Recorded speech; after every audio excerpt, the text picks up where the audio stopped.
Hello students, good morning to all of you.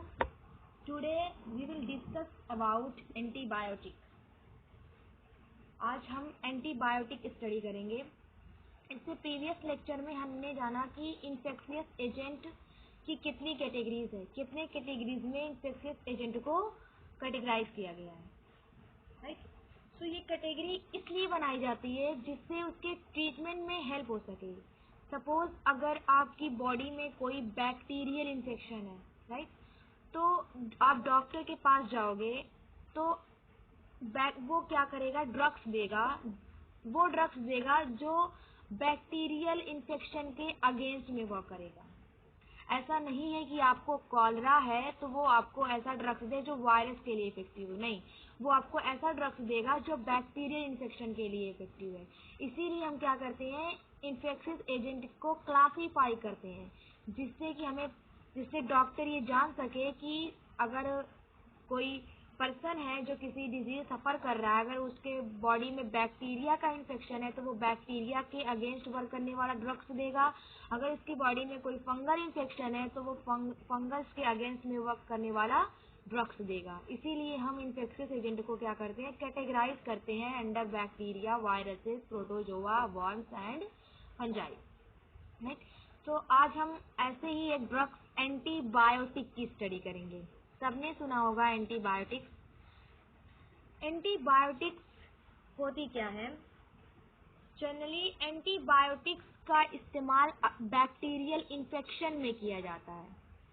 The medicine which block the biochemical pathway of bacteria, ऐसी medicine जो bacteria के biochemical pathway यानी cell wall making process को क्या करती है, block कर देती है, जिसकी वजह से जो बैक्टीरिया है वो क्या करते हैं, सेल वॉल नहीं बना पाते, अपने चारों तरफ अराउंड में प्रोटेक्टिव लेयर सेल वॉल का फॉर्मेशन नहीं कर पाते और जल्दी से डाई हो जाते हैं। देखिए, कोई भी अगर मेडिसिन है, चाहे एंटीबायोटिक्स हो चाहे कोई अनदर ड्रग्स हो, उसका वर्क क्या होता है, उसके दो वर्क होते हैं। पहला तो या तो जो इन्फेक्शियस एजेंट किसी पेशेंट की बॉडी में है उसको किल करे, राइट, उसको वीक कर दे, जिससे कि आपका जो इम्यून सिस्टम है, राइट, जो आपके अंदर इम्यूनिटी है, हर बीमारी से, हर डिजीज से जो लड़ने की पावर है, इम्यूनिटी है, वो क्या कर सके, उस बैक्टीरिया को या उस माइक्रोब्स को किल कर सके। या दूसरा ये होता है कि एक तो वो माइक्रोब्स को क्या करेगी, वीक कर देगी, जिससे आपका इम्यून सिस्टम उसे किल कर सके। और दूसरा वर्क ये होता है मेडिसिन का कि वो आपकी इम्यूनिटी को बढ़ा देती है, यानी आपको ताकत देती है, आपको स्ट्रांग बनाती है, जिससे आप उस पर्टिकुलर माइक्रोब जो आपकी बॉडी में इंटर कर गया है उससे फाइट कर सके। तो ये मेडिसिन का वर्क होता है। तो ऐसी एक मेडिसिन है एंटीबायोटिक्स। एंटीबायोटिक्स क्या है? ऐसी मेडिसिन है जो बैक्टीरिया के बायोकेमिकल पाथवे यानी सेल वॉल मेकिंग प्रोसेस को क्या करती है, चेक कर देती है, ब्लॉक कर देती है। जैसे कि बैक्टीरिया के पास सेल वॉल होती है, सभी जानते हैं कि बैक्टीरिया के पास सेल वॉल होती है, और कोई किसकी बनी होती है, पेप्टाइडो ग्लाइकॉन की, राइट। तो सपोज कोई पर्सन है, कोई बैक्टीरिया उसकी बॉडी में इंटर कर जाएगा, राइट, तो बैक्टीरिया क्या करेंगे, को पता है कि बैक्टीरिया, वायरसेस एंड फंजाई बहुत ही क्विकली मल्टीप्लाई होते हैं, ये मल्टीप्लिकेशन बहुत तेजी से होता है। तो ये क्या करेंगे, पेशेंट की जो बॉडी होगी जिसमें ये इंटर करेगा उसमें क्या करेंगे, मल्टीप्लाई करेंगे, राइट, अपने नंबर को क्या करेंगे, इंक्रीज करेंगे, और जो बैक्टीरिया वो चारों तरफ क्या करेगा, सेल वॉल बनाएगा, राइट, प्रोटेक्टिव लेयर बनाएगा ताकि प्रोटेक्ट रहे भाई, आप उसे किसी भी तरीके का कोई किल ना कर सके, कोई आपकी इम्यूनिटी है जो उससे लड़ ना सके। प्रोटेक्शन के लिए वो क्या बनाते हैं, सेल वॉल बनाते हैं। तो जो एंटीबायोटिक्स है, आपको कोई भी बैक्टीरियल इन्फेक्शन होता है तो डॉक्टर क्या देता है, आपको एंटीबायोटिक्स देता है। इसका फंक्शन क्या होता है, ये क्या करती है आपकी बॉडी में, ये जो आपकी बॉडी में इंटर करती है और जो ये बैक्टीरिया सेल वॉल बनाते हैं, इसी प्रोसेस को क्या करती है, ब्लॉक कर देती है। उस बायोकेमिकल पाथवे को ब्लॉक कर दी, यानी cell wall making biochemical pathway जो है बैक्टीरिया का, उसे क्या करेगी, ब्लॉक कर देगी, जिससे bacteria unable to making cell wall, bacteria unable हो जाएगा, सेल वॉल नहीं बना पाएगा, राइट। तो सेल वॉल जब अपने चारों तरफ ये प्रोटेक्टिव लेयर सेल वॉल नहीं बना पाएगा तो ये इजीली क्या हो जाएगा, आपकी जो इम्यून सिस्टम है, जो आपके अंदर हर डिजीज से लड़ने की पावर है, वो उसे इजीली क्या कर देगी, किल कर देगी, और आसानी से आप ठीक हो जाओगे, आपको क्योर हो जाएगी डिजीज। आपका जो इन्फेक्शन है, बैक्टीरिया किल मतलब इन्फेक्शियस एजेंट नहीं है, खत्म हो गए तो बीमारी अपने आप खत्म हो जाएगी। So antibiotics the medicine which are used for block the biochemical pathway of bacteria are called antibiotics. For example, penicillin. Penicillin is बहुत सारे, स्ट्रेप्टोमाइसिन है, पेनिसिलिन है, बहुत सारे एंटीबायोटिक्स हैं। टेट्रासाइक्लिन, ये सब क्या है, एंटीबायोटिक्स हैं जिसका इस्तेमाल डॉक्टर करते हैं। कोई भी बैक्टीरियल इन्फेक्शन है आपकी बॉडी में, कॉलरा है या टीबी है, टाइफॉइड है या निमोनिया है, एक्सेट्रा, जो भी बैक्टीरियल इन्फेक्शन है, उसके लिए वो क्या करता है, डॉक्टर एंटीबायोटिक्स देता है, जैसे कि पेनिसिलिन हो सकती है, टेट्रासाइक्लिन, स्ट्रेप्टोमाइसिन, बहुत सारी हैं।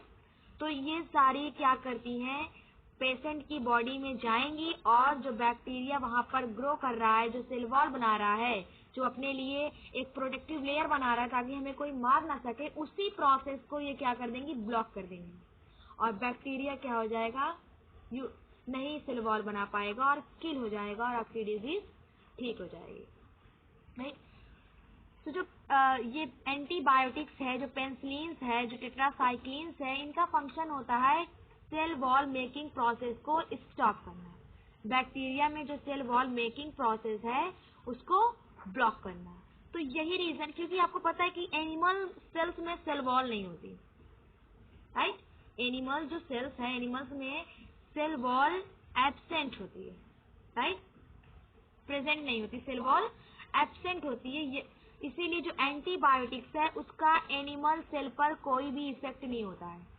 वो क्या करेगी, अगर सपोज हमें कॉलरा है, राइट, हम डॉक्टर के पास जाएंगे, वो हमारे क्या देखेगा, सिम्टम्स और साइन देखेगा, मतलब हम क्या फील करते हैं, और डॉक्टर हमें देखकर क्या सोचता है, कि मतलब साइन क्या देखता है, कि बहुत वीक है बॉडी, राइट, और हम इतनी क्या टायर्ड हो गए, इतनी दूर चल कर आए तो टायर्ड हो गए, तो डॉक्टर ये सब क्या करते हैं, साइन देखता है, और सिम्टम्स क्या हम खुद बताते हैं कि हमें ऐसा फील होता है, हमें वॉमिटिंग होती है या एब्डोमेन पेन होता है। तो ये सारे कैरेक्टर सिम्टम्स एंड साइन देखने के बाद डॉक्टर क्या करता है, आपको एंटीबायोटिक्स देगा, राइट। तो एंटीबायोटिक्स जब आप लेंगे तो आप है तो एनिमल सेल्स हमारी बॉडी में, हमारी बॉडी में कोई भी सेल जो है उसमें सेल वॉल नहीं है, तो क्या करेगा, जब हम एंटीबायोटिक्स लेंगे तो वो क्या करेगी, वो वही वर्क करेगी, यानी जो बैक्टीरिया हमारी बॉडी में इंटर कर चुका है, जो कॉलरा काज कर रहा है, उस बैक्टीरिया की सेल वॉल मेकिंग प्रोसेस को स्टॉप कर देगी, और बैक्टीरिया क्या हो जाएंगे, इजीली डाई हो जाएंगे, और हम कॉलरा से बिल्कुल ठीक हो जाएंगे, राइट। तो इस तरीके से एक एंटीबायोटिक वर्क करती है। लेकिन एंटीबायोटिक जो है, एंटीबायोटिक्स जो मेडिसिन है, ये वर्क करती है only work against bacterial infection. अगर आपकी बॉडी में कोई बैक्टीरियल इन्फेक्शन है तो ही एंटीबॉडी वर्क करेगी। जो एंटीबायोटिक्स है वो तभी वर्क करेगी जब पर्सन की बॉडी में क्या हो, बैक्टीरियल इन्फेक्शन हो, टीबी हो, टाइफॉइड हो, निमोनिया हो, कॉलरा हो, राइट, एक्ने हो, मुहासे। तो ये सब अगर आपकी बॉडी में कोई बैक्टीरिया इन्फेक्शन है, बैक्टीरियल इन्फेक्शन है, तो ही एंटीबायोटिक वर्क करेगी। अगर आपकी बॉडी में कोई वायरल इन्फेक्शन है, राइट, कोई भी वायरल इन्फेक्शन हो सकता है, जैसे कि कॉमन कोल्ड है, राइट, तो अगर आपको कॉमन कोल्ड है, राइट, तो आप एंटीबायोटिक्स ले रहे हो, आपको वायरल इन्फेक्शन है यानी कॉमन कोल्ड है, याद करना पड़ेगा आपको कि कौन सा इन्फेक्शन जो है वो वायरल है और कौन सा बैक्टीरियल है। कुछ इंपॉर्टेंट जैसे कि कॉमन कोल्ड है, कफ है, इन्फ्लुएंजा है, हेपेटाइटिस है, राइट, येलो फीवर है, ये सब क्या है, वायरल इन्फेक्शन है। कॉमन नेम याद करने, बहुत ज्यादा डीपली नहीं जाना है, राइट। जैसे कि कोविड-19 है, ये सब वायरल इन्फेक्शन है। और जो टीबी है, कॉलरा है, ये सब बैक्टीरियल इन्फेक्शन है। स्किन डिजीज जैसे कि रिंग वर्म है, वो फंगल इन्फेक्शन है। वर्म से आपको दो डिजीज मेनली बताई गई है, एक है एलिफेंटियोसिस यानी फाइलेरिया इसको कहते हैं कॉमनली, और एक है आपकी एस्केरियोसिस। और प्रोटोजोआ में 3 डिजीज है, काला जार है, मलेरिया है, राइट, स्लीपिंग सिकनेस है एंड एमीबियोसिस है, राइट। तो कुछ इंपॉर्टेंट जो मैंने बताया है उस डिजीज को आपको याद करना पड़ेगा कि कौन सा वायरस से होती है, कौन सा बैक्टीरिया से होती है। तो अगर सपोज आपको कॉमन कोल्ड है यानी वायरल इन्फेक्शन है और आप एंटीबायोटिक्स ले रहे हो, right? तो antibiotic does not work against common cold because it is viral infection. वो कॉमन कोल्ड के अगेंस्ट में वर्क नहीं करेगी क्योंकि वो एक वायरल इन्फेक्शन है। और वायरस जो है वो सेल वॉल मेकिंग प्रोसेस नहीं करते, उनमें सेल वॉल फॉर्मेशन की कोई प्रोसेस नहीं होती, कोई बायोकेमिकल पाथवे नहीं होगा जिसमें सेल वॉल बने। तो इसीलिए जो एंटीबायोटिक्स है वो वायरल इन्फेक्शन के अगेंस्ट में वर्क नहीं करती। If you have common cold, you have cough, hepatitis, influenza, antibody does not work, वो वर्क नहीं करेगी। तो व्हाट इज एंटीबायोटिक्स? आपने क्या जाना एंटीबायोटिक्स क्या है? The medicine which are use to kill the bacteria. ऐसी मेडिसिन जिसका इस्तेमाल हम बैक्टीरिया को किल करने के लिए करते हैं वो एंटीबायोटिक्स है। For example streptomycin, penicillin and tetracycline. Next question ये आता है कि why antibiotic does not work against viral infection. तो एंटीबायोटिक क्यों नहीं वायरल इन्फेक्शन के अगेंस्ट में वर्क करती? Because virus does not use the cell wall making process. Virus क्या है? सेल वॉल मेकिंग प्रोसेस को यूज नहीं करते, वो नहीं बनाते अपनी चारों तरफ सेल वॉल। इसीलिए एंटीबायोटिक वायरल इन्फेक्शन या फिर एनिमल सेल पर कोई इफेक्ट नहीं करती। थर्ड क्वेश्चन ये आता है कि why antibiotics are work against only bacterial infection. ये भी हो सकता है कि क्यों भाई एंटीबायोटिक्स जो है वो सिर्फ बैक्टीरियल इन्फेक्शन के अगेंस्ट में वर्क करती है, क्योंकि जो बैक्टीरियल इन्फेक्शन है वो सेल वॉल अपने चारों तरफ सेल वॉल बनाते हैं और एंटीबायोटिक क्या करती है उसी को ब्लॉक कर देती है। इसीलिए ये सिर्फ बैक्टीरियल इन्फेक्शन के अगेंस्ट में ही वर्क करती है, राइट।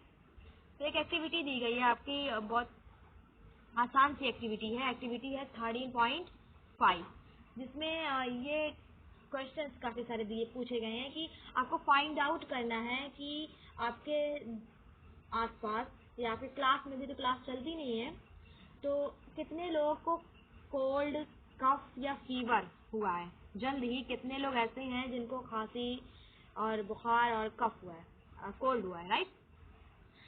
उसके बाद आपको ये क्वेश्चन ये पूछा गया है कि इतना तो आप सपोज आप मान लेते हैं कि कोई 7 है जिसको जल्द ही क्या हुआ है, कफ, कोल्ड या फिर फीवर हुआ है। तो क्वेश्चन ये पूछा गया है कि how long did the illness last. उनकी बीमारी कितने टाइम तक थी, कितने टाइम तक वो बीमार थे, राइट।